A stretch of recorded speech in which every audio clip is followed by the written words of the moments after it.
Okay, so when it comes to disease, we usually focus on the liver. We focus on different organs. We focus on if you pay attention to this organ or that process and you eat this type of a food, you take this type of a supplement, you're gonna get better because your body is a machine and it is made up of different mechanical parts. And if you concentrate on that one area, you're going to be okay. And this is a complete fallacy of thinking that the medical system has propagated for decades and even a century. The truth is that the body is a bioenergetic vessel. It houses our energy, our soul, our spirit, and our physical organs. But these organs are connected to this energy grid that are the meridians in the body, the chakra system, and they correspond to each other. They work together holistically to ensure that the whole process, like in a factory, the whole process becomes regulated. So our body functions much like a factory. You have different operations. You have your liver, you have your heart, you have your endocrine system, and they all come together to create a specific output. And when it comes to our bodies, that output is regulation. So all systems have to work together so the body is regulated and not predisposed to disease. So when you have a specific health issue, a doctor is going to probably tell you, okay, it's caused by your heart, underperforming performance, weakness, genetic weakness, lifestyle, causation of a weaker heart. But the doctor will not talk about what caused that heart to become weaker.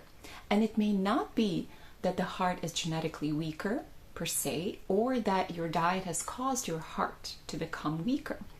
The cause could be very different. It could come from, let's say, blood pressure. And blood pressure is not necessarily correlated with the heart. Blood pressure can cause the heart to function in a certain way, but blood pressure is the cause of blood pressure stems from kidneys and adrenals. So the performance of the kidneys and adrenals cause the blood pressure to go up or down, which then causes the heart to experience a certain type of activity that in some time can become dysregulated. So this is kind of how the body works. Nothing is independent per se. No system, no organ functions independently. So the fallacy of taking medication for any one organ or system is that that may not be the reason, the cause behind why that system is underperforming. So medication is really a suppression of symptoms. It suppresses the pain, the discomfort, the what we really see in the external world as what we perceive the disease to be, but that's actually just our bodies telling us you're dysregulated and this system is down, but it is up to us to then go back and see why. Why is that system down? Was I stressed 2 months ago when I kind of suspected the symptoms were coming on? Did I start eating this processed diet once I moved to the city and now I see the differences in my health? We have to be those investigators because doctors are only going to do what they're taught to do.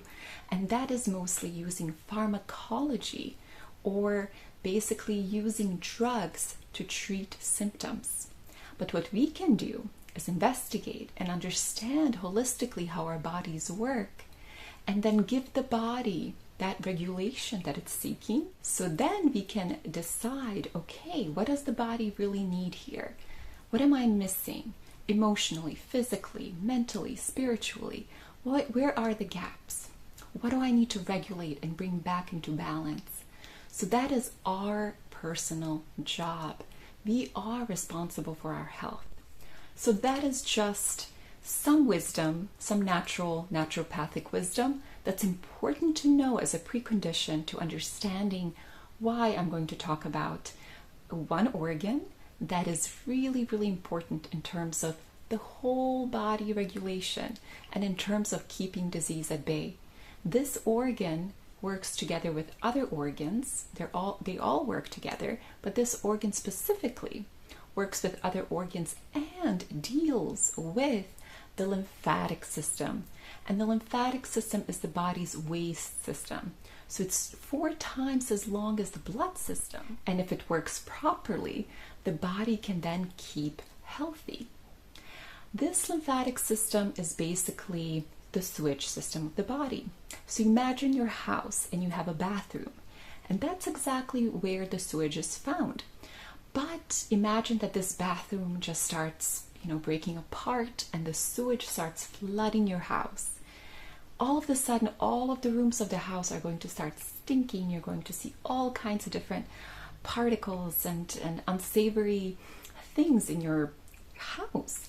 And you're going to find it uninhabitable. It's going to start rotting, it's going to start decaying, and all chaos will ensue. And that is exactly what happens in the body.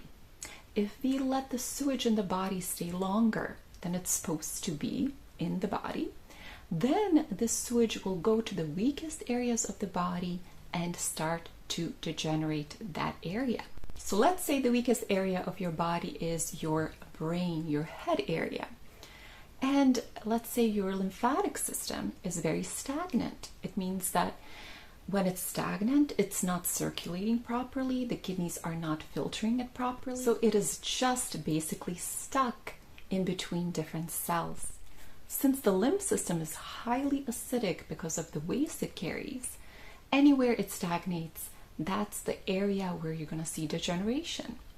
And if your weakest areas are, the brain and the kidneys, and you know that genetically, or you know that as, a part of your medical history and your lifestyle history, then you're going to have to think, okay, I have to circulate this waste better. I have to make sure my lymph system is draining. And if it doesn't, then those areas will become weaker because the lymphatic system stagnates in the weakest areas of the body. But if this sewage system is able to be filtered and purged by the body correctly, then the body will be free from this waste that usually degenerates, that causes inflammation, and down the line causes chronic illness. So what are these organs and why are they so important? Well, these organs are the kidneys. So the kidneys deal with most of the body's detoxification process. And this process basically ensures that the body is clean, it has the energy to then self-heal, and that all of the processes are regulated. So if one process is down, then all of these other processes can take over and regulate that process, take over for some of its functions to make sure that it doesn't basically escalate, and that the process, that one underperforming process, becomes such a big deal that it causes us to become so dysregulated that we become ill. So what you do to one organ, you do to all the organs. If one organ is down, all the organs are going to feel it because they are a team. They work together. And the kidneys work together with other parts of the body. So when the kidneys are down, what else is down? So this is really important because the kidneys handle our blood pressure.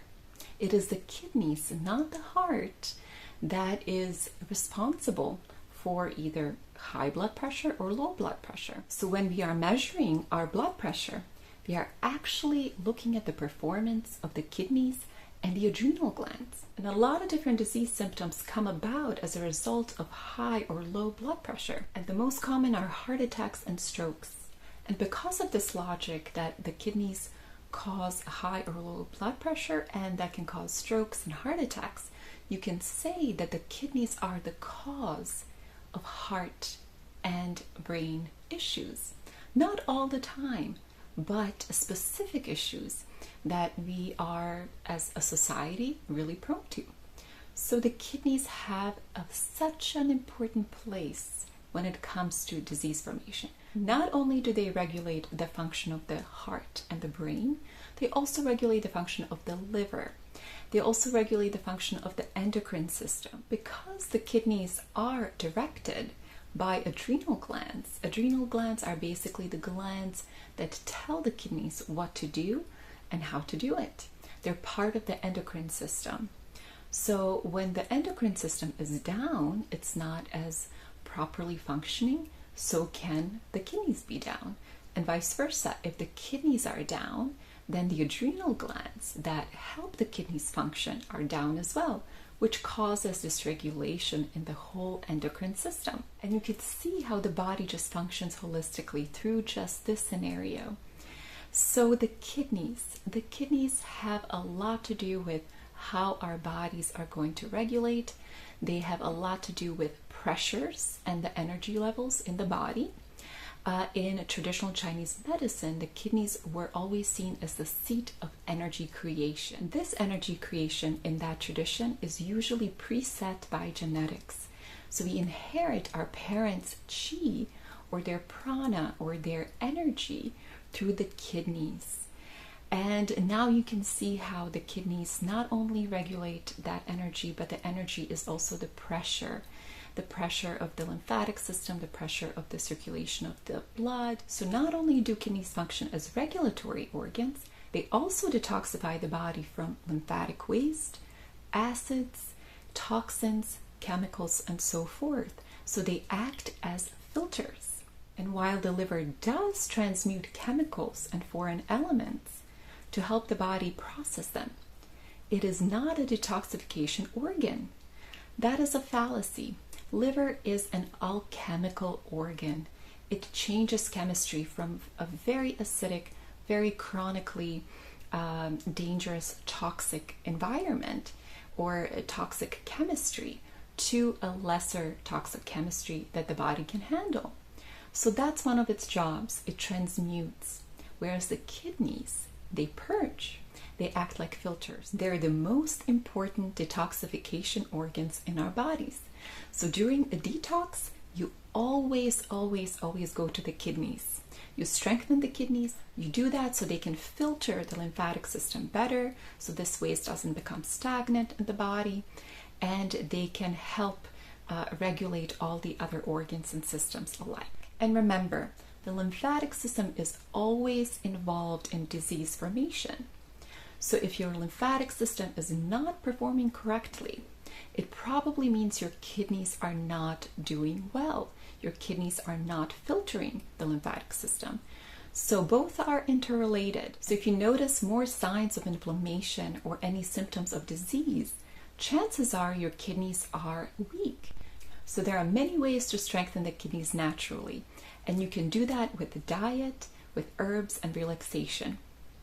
But there are key things that you should not do to help your kidneys function better. So my 3 top tips of what not to do to ensure that your kidneys function better is: number 1, to not have a lot of protein, because the protein intake, complex protein intake, causes the kidneys to weaken. Protein is very highly complex in terms of chemistry, and the kidneys are involved in the digestion and utilization of proteins.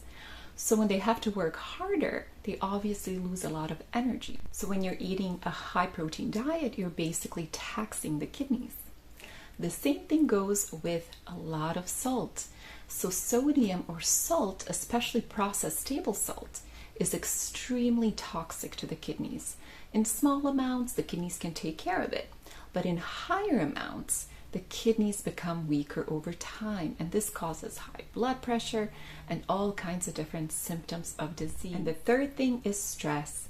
So stress is a highly acidic emotional and mental state. It causes plenty of dysregulation in the body, and it taxes the nervous system, the adrenal glands, and the kidneys. So definitely have a more relaxed lifestyle, bring in more Zen type of tools into your daily repertoire, and make sure to stay as de-stressed as possible. So I hope you liked this video, that you learned a lot. And if you did, please show some support. You can like this video, you can subscribe, and if you'd like to learn more about detoxification and what it takes to keep your body healthy naturally, all my information is down below. Again, thank you for watching, and take care.